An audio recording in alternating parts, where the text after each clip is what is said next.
I want to talk about something else that you seem to be very intimate and passionate about, and that you've done a lot of studying on, and that would be NFL draft prospect Travon Walker. Oh boy. I think we've tried to do a really good job, and honestly, this was not intentional at all.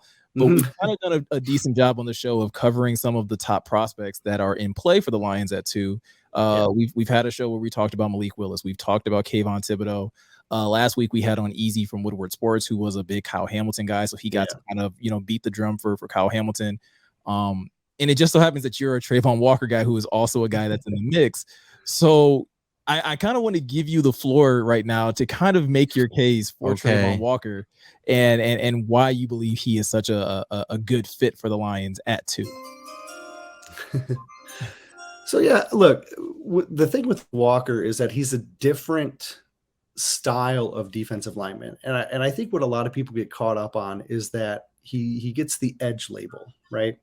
And because he gets the edge label, I think people have in their mind this guy that the edge players all have to come off the edge and they have to be able to bend and like dip and just be able to just be super athletes. And he's a totally different kind of guy. The way I've kind of been referring to him is kind of like superhero Trey Flowers, right? Like he can do a lot of the things that Trey Flowers could do, where he could set the edge, where he can use a lot of speed to power. He can dip inside to the 3 technique. He can line up as a pure 4-3 end. He can stand up as a 3-4 outside linebacker, right? Now he's doing all of this at 6'5", 300 or 270 pounds, and then he's got like arm length. Like his arm length is ridiculous. I'm gonna look it up just so that I have the right number, so that I'm not exaggerating.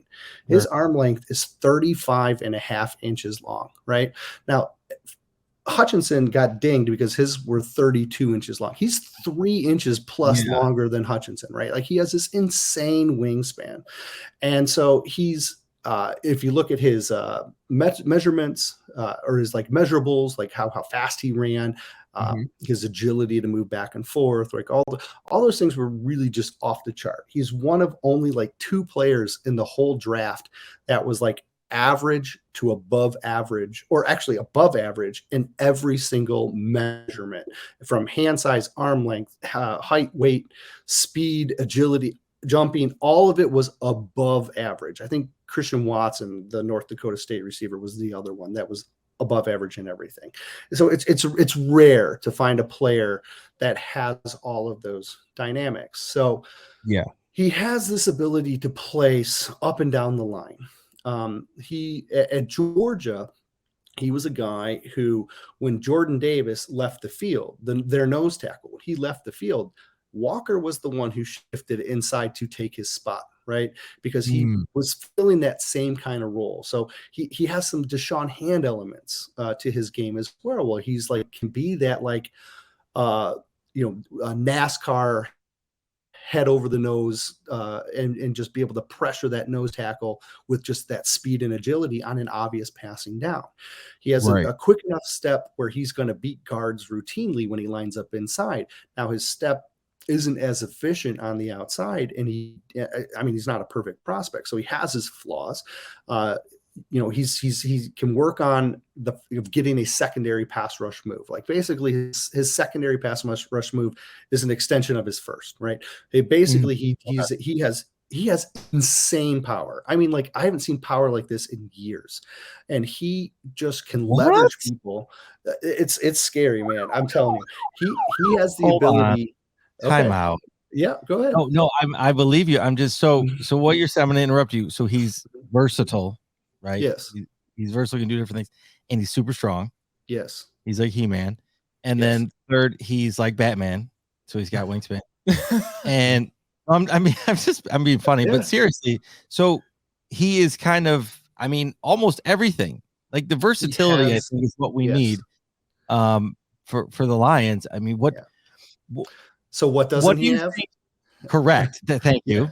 Yeah. So he doesn't have bend, right? So he's not going to be your traditional burn off the edge rusher, right? So if you're going into this draft and you're saying, I want a guy who just comes off the edge like his hair's on fire, then you want Hutchinson or you want Thibodeau. Okay. You're not going to get that out of Travon Walker. That's not his game.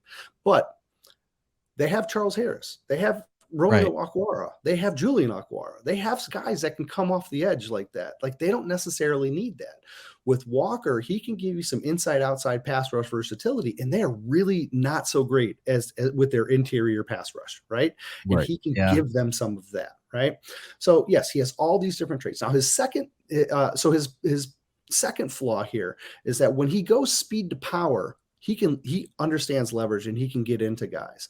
But if he loses that leverage or if he gets knocked down, his secondary move is basically just to use his length.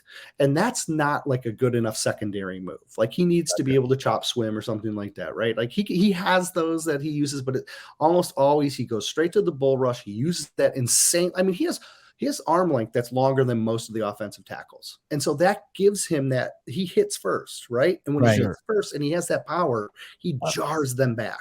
Could you say an upper hand? Yeah, right.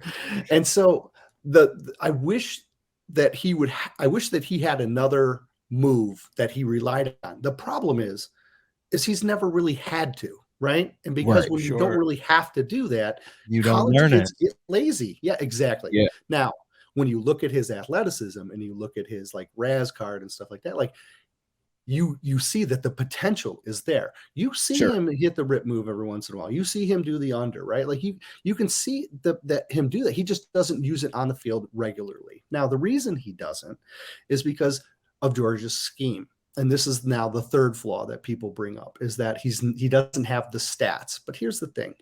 When you're playing on the nose or at the 3, you're not going to have edge rusher stats. You're just not, because you're in. If he wasn't an edge rusher, if he was a defensive tackle, if that was his label, he was a defensive tackle, people would be like saying, this is the next Aaron Donald. Like, that's how crazy they would be crazy. I'm not saying he's going to be. I'm not going to slow me down there. I'm saying that would be the narrative, right? The narrative would be that this is the guy who's special, right? But he's not. I mean, he's not at that like freakish Aaron Donald level. I mean, he's not there. But because he's an edge, because he's labeled an edge, and then he gets this comparison that he's not there statistically. Well, when you look at Georgia's scheme, Georgia runs a 2-gapping scheme, and where that's more the Patricia-esque, right? Where he's asked to basically get into that offensive lineman, leverage him out of the way, and create space for the 3 linebackers behind him, who are all insanely fast at Georgia, right? I mean, insanely fast. And so a lot of the time, the scheme called for him to basically just move people out of the way so the linebackers could come in, right? Mm-hmm. And so when you look at, and that's another thing that's going to knock down his potential, right? Or his statistical potential, right? And so he's working against, the scheme is working against him from a statistical standpoint. But if you look at the other Georgia DL, it's kind of the same way. They're not where they need to be. That's why Jordan Davis is like, can he play a full game, all 4 downs? Right? Like can he do it? Right? Like, there are just questions about Jordan Davis because he only played on like 45% of snaps or something. Right. But if you watch him, my goodness, Jordan Davis is a freaky athlete. Well, it's the same thing with Walker. You have all these 5 stars on Georgia that are just sitting there that you're rotating in and out. Because look, let's be real. In college, if you don't rotate those 5 stars in, those 5 stars bail. And then your program suffers, right? So you have to rotate these guys. I mean, I went to Michigan, so I'm watching Michigan last year, and they're moving JJ McCarthy in at quarterback, right?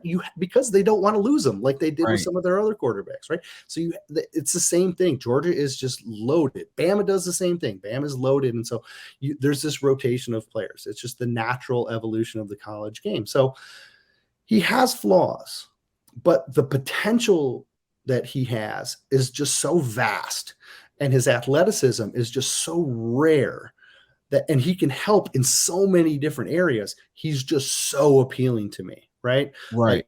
Like, I like Hutchinson. I like Walker. I like Thibodeau.